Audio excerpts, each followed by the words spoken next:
Welcome to our channel. Today we how to connect your Credit Karma to your bank, quick tutorial step by step clearly. Open your Credit Karma app or website. Log in to your Credit Karma account using your credentials. Once logged in, navigate to the banking section on the dashboard. Look for an option that says Connect your bank account. Click on that option to begin the connection process. You will see a list of participating banks. Select your bank from the list. If you don't see your bank, look for a link or option that says Search for your bank. Enter the name of your bank in the search bar. Once you find your bank, click on it to proceed. You will be prompted to enter your online banking credentials. Input your username and password for your bank account. Ensure that you are using the correct login details to avoid errors. Follow any additional on-screen prompts or security verification steps, such as two-factor authentication. After successfully entering your credentials, click Connect. Once connected, you will receive a confirmation message.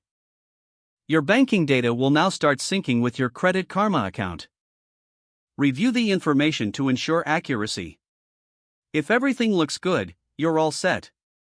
You can now easily monitor your financial accounts in one place. If the page does not load, refresh the browser or try again in a private or incognito window. Make sure you are using the correct email address, then retype it carefully to avoid small typos.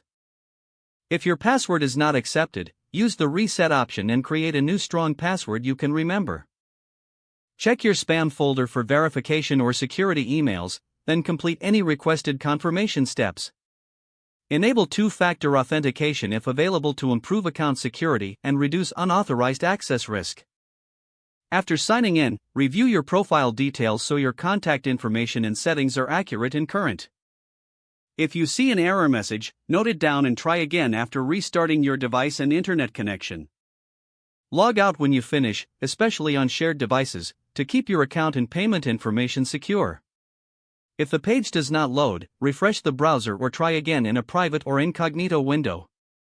Make sure you are using the correct email address, then retype it carefully to avoid small typos.